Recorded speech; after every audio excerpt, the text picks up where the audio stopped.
सभी को चैत्र नवरात्रि की बहुत बहुत शुभकामनाएं। नवरात्रि का व्रत साल 2025 में 30 मार्च रविवार से शुरू हो रही है, जिनका अंत 6 अप्रैल को होगा। तो नवरात्रि के 9 दिनों में हमें माता दुर्गा का पूजन कैसे करना है, कलश की स्थापना, माता का दरबार कैसे सजाएं, सारी जानकारी आप सभी को इस वीडियो में मिल जाएगी।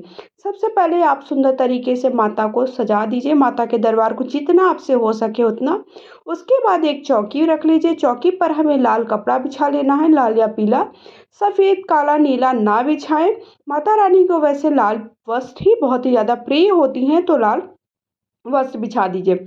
उसके बाद माता के किसी भी स्वरूप की फोटो, तस्वीर, मूर्ति जो भी आपके पास है वो आप रख दीजिए। उसके बाद अब हम कलश की स्थापना करेंगे। तो आप चाहे तो देखिए पीतल के, तांबे के या फिर आप मिट्टी के भी कलश बना सकते हैं। सबसे पहले कलश, जो भी कलश लेंगे, जैसे हम मिट्टी का कलश ले रहे हैं या फिर तांबे या पीतल का ले रहे हैं, उसके कंठ पर मौली बांध दीजिए। उसको कंठ तक भर देना हमें शुद्ध जल से। उस पर हमें थोड़ा सा गंगा जल डाल देना है। शुद्ध जल से भरने के बाद हमने गंगा जल डाल दी है, तो हमें सबसे पहले कलश की स्थापना करनी है। फिर आप चाहे तो देखिए यहाँ पर नवग्रह वगैरह भी बना सकते हैं या फिर इस तरह सरल तरीके से भी पूजा कर सकते हैं। उसके बाद हम इस पर एक सुपारी, एक हल्दी की गांठ, थोड़ा सा हल्दी का अगर गांठ नहीं है तो पाउडर, एक का सिक्का, थोड़ा सा अक्षत पुष्प और धुरवा डालकर हम पंच पल्लव लगा देंगे। तो पंच पल्लव लगाने के लिए हमें कम से कम अशोक के पत्ते या फिर आपने आम के पत्ते लिए तो 5 होने चाहिए। उन्हें हल्दी, अच्छे से हल्दी और चंदन से टीक दी। इसके बाद आप देखिए इसका ऊपर एक पूर्ण पात्र रख देंगे। और पूर्ण पात्र के ऊपर इस तरह से रख करके हम कलश की स्थापना कर सकते हैं। या फिर हम क्या कर सकते हैं, इसके ऊपर हम नारियल श्रीफल रख करके भी हम कलश की स्थापना डायरेक्ट कर सकते हैं। इसके बाद हम ज्वारे उगाएंगे। तो ज्वारे उगाने के लिए देखिए इस तरह से हमें अच्छी साफ सुथरी मिट्टी ले लेनी है। मिट्टी में हमें थोड़ा सा जवार या फिर गेहूं डाल देना है और उसमें थोड़ा सा एक स्वास्तिक बना दीजिए। चारों तरफ हल्दी और सिंदूर से टीक दीजिए। थोड़ा सा हमको गंगा जल डाल देना।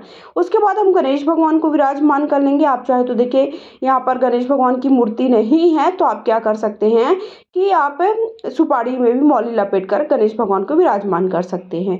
यहाँ पर हम श्रीफल रख देंगे। तो श्रीफल का मुख या तो आपकी तरफ होना चाहिए, मतलब पूजा करने वाले की तरफ होना चाहिए, या फिर आप ऊपर की तरफ भी रख सकते हैं। नारियल में इस तरह से हमें क्या करना, जटा वाला नारियल हो देख लीजिएगा।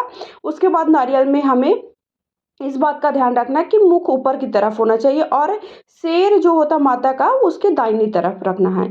फिर उसके बाद हम दीपक प्रज्वलित कर देंगे। सबसे पहले सभी को शुद्ध जल के छींटे दे देंगे। तो शुद्ध जल के छींटे देने के बाद सभी का हल्दी सिंदूर लगा देंगे। हल्दी कुमकुम हम सबसे पहले गणेश भगवान को लगा देंगे। कलश का पूजन करेंगे, माता दुर्गा का जो स्वरूप है उनका पूजन करेंगे। उन्हें चुनरी उड़ा दीजिए, फूलों की माला है तो वो चढ़ा दीजिए। और हमने जवारे उगाए हैं, जवारे का भी पूजन हम करते जाएंगे। प्रत्येक दिन थोड़ा थोड़ा जवारे पर छींटे देते जाइए पानी के, वो जल्दी आपके हरे भरे हो जाएंगे। उसके बाद सभी को हमने पुष्प चढ़ा दिए, जो भी आपके पास पुष्प है। वस्त्र के भाव से हमने कलावा गणेश भगवान को कलावा चढ़ाने के साथ साथ जनेऊ चढ़ा दीजिए। तो इस तरह से हमें सबसे पहले गणेश भगवान का पूजन कर दे। इत्र सभी देवी देवताओं को चढ़ा देना है, लगा देना है। उसके बाद सभी को इत्र लगा दिए। नवरात्रि के 9 दिनों में कन्या पूजन करना बहुत ही शुभ होता है। साथ ही साथ शुभ मुहूर्त में की गई पूजा और कलश स्थापना बहुत ही ज़्यादा लाभकारी होती है और पुण्य देने वाली होती है। उसके बाद हम देखिए इस तरह से माता को भोग समर्पित कर देंगे। तो बतासे का भोग अवश्य लगाएं। तो बतासे में मैंने 2 लौंग के जोड़े रख लिए हैं। इसी प्रकार से हमें प्रत्येक दिन पूजा करनी होती है। तो नवरात्रि के 9 दिन प्रत्येक दिन कैसे सुबह शाम की पूजा करनी है। और ये पूजा आप मंदिर में भी कर सकते हैं, लेकिन इतनी विस्तार से आप नहीं कर पाए। फिर यथासंभव कुछ भी दक्षिणा रख दीजिए पूजा में हुई भूल चूक के लिए। और सुहाग की सामग्री माता को जरूर समर्पित करें। उसके बाद हमें कपूर में 2 लौंग के जोड़े रख लेने हैं और प्रेम पूर्वक माता की आरती कर लेनी है। आप यहाँ पर हवन भी कर सकते हैं, या फिर हवन आप अष्टमी नवमी के दिन कई लोग करते हैं तो आप उस दिन भी हवन कर सकते हैं, या फिर पहले दिन भी हवन कर सकते हैं। धूप जला दीजिए। इस तरह से हम देखिए मैंने बतासे का से ही हवन कर दिया है और इसी से हम आरती कर लेंगे। तो इस तरह से हमें नवरात्रि के 9 दिनों में सुबह-शाम कैसे करना है, तो सुबह-शाम के लिए हमें देखिए हमने सुबह एक बार पूजा कर ली, जो भी भोग वगैरह चढ़ाया है वो शाम को हटा लेना है, फिर पुष्प वगैरह हटा दीजिए और फिर हमें नया भोग लगा देना है और आरती कर लेनी है। आप यहाँ पे नवरात्रि के 9 दिन अगर आपके पास समय है तो माता के जो भी पाठ वगैरह होता है वो भी कर सकते हैं।